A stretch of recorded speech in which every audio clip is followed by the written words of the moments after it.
Hi boys and girls, welcome to my YouTube channel. So in today's class, we are going to discuss about number systems. In the previous class, we discussed about what's this? Computational thinking. What is computational thinking? I said computational thinking is nothing but a problem-solving approach of breaking down a complex problem into a series of small, more manageable problems. If you have a complex problem, you're supposed to break down the complex problem into many small, more manageable what? More manageable problems. The thing is this, the logic behind is, if you have a problem, at least you should understand the problem, then only you can solve the problem. If you are not understanding the problem, you will be not able to solve the problem. So in today's class, we'll be talking about numbers. I'm sure you all know numbers. 1, 2, 3, 4, 5, 50, -5. All these are numbers. Okay, wow. So what is a number system? A number system is a mathematical method of representing numbers. Okay? This is a mathematical method of representing numbers. Okay? And you will be using a set of symbols. We'll be using a set of symbols called digits and a set of rules. So this is nothing but a number system. In your syllabus, there are 4 types of number systems that you should know. There are 4 types of number systems that you should know. Okay, we have what we call the binary number system. We also have what we call the decimal number system. We also have what we call octal number system and hexadecimal number system. Okay, these are the 4 types of number systems that you are going to study. You should know the importance of these 4 types of number systems in what? In C programming. So what is a binary number? Okay, let's have a look. We have what we call the binary number system. Okay, so a binary number is a number in binary number system. Okay, or we can say a binary number is a number in base 2. Okay, a binary number is a number in base what? In base 2. Okay, so in base 2, there are 2 digits. There are 2 digits, that is 0 and 1. Okay, so if a number is in base 2, only 2 digits should be there, either 0 or 1. 2 should not be there. For example, e.g. 1, 1, 1, 0, 0, 0, 1. I can say this number is in base 2. This is correct because there are zeros and what? And 1. If a number is in base 2, 2 is not allowed. For example, if you write 2, 1, 1, 0, 0, 4, and you say this number is in base 2, this is wrong. This is wrong. This is correct. Why? Because I am saying in binary form, only 2 digits are there. That is 0 and 1. This is correct.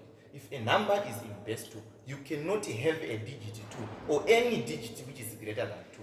This 2 should not be here and this 4 should not be here. If a number is in binary form, only 2 digits are there. That is 0 and 1. You should not have 2. You should not have any digit which is greater than what? Which is greater than 2. The other thing that you are supposed to know is this. If you type things in your computer now, if you type information in your computer, the whole information is converted into the binary form.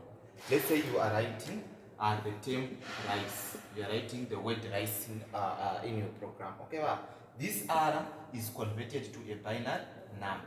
Okay, this I is converted to its equivalent binary number. Okay, and this C is converted to its equivalent what? Binary number. Again, this E is converted to its equivalent what? Binary number. Then only the computer will understand. The computer will understand only if you convert everything into the binary number. Okay, that is what? That is what? That is the that is the number system with zeros and what? And ones. So the binary equivalence of R is known by the computer. I, C, and E is also known by the what? By the computer. This is all about what? This is all about the binary number system. We have what we call the decimal number system. We have what we call the decimal number system.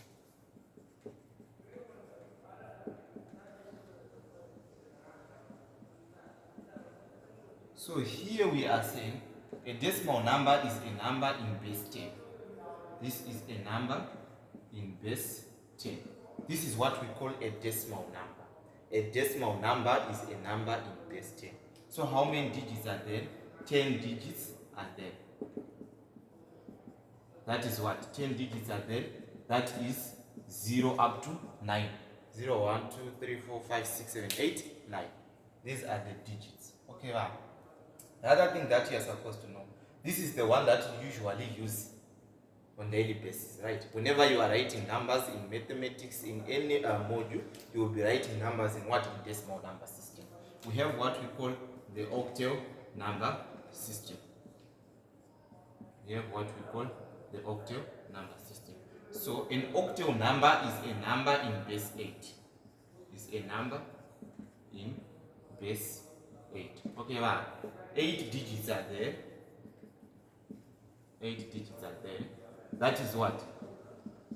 0 up to 7. If a number is in base 8, there is no way you can have the digit 8 in that number. You can also, you are not allowed to write 9, because 9 is greater than what? Is greater than 8. So an octal number is a number in base 8. 8 digits are there. That is 0 up to what? Up to 7. We also have what we call the hexadecimal number system.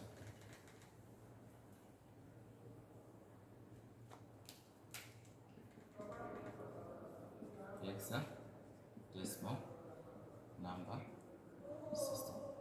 So a hexadecimal number is a number in base 16. Is a number in base what? In base 16. It's okay. So how many digits are there? There are how many digits? There are 15 digits. That is 0 up to 9 and what we call A up to F. Okay, wow. So in this hexadecimal number system, we have 15 digits. Okay, wow. So it should be 0 up to what? Up to 15. Okay. But instead of writing 10, we are going to write A. Instead of writing 11, we are going to write B. Instead of writing 12, so we have 10, 11, 12, 13, 14, 15. Here, C. This one, D. This is E. And this is F. So we have 15 digits, that is 0 up to 9 and A up to F. The other thing that you should know is this. It is possible to convert, if you have a binary number, let's say you have a binary number, you can convert this binary number into what? Into decimal form. You can convert the same binary number into what? Into octal form. You can convert the same binary number into hexadecimal form. Okay, this is very, very important. This is also possible with the decimal numbers. If you have a decimal number, you can convert this decimal number into a binary number. You can convert this to an octal. You can do the same from decimal to what? To hexadecimal. If you have an octal number, you can convert the octal number into a decimal number, into a binary number, into a what? Into a hexadecimal number. If you have a hexadecimal number, you can also take a hexadecimal number into an octal number. This one to decimal. This one to binary number. So this is the introduction to number systems.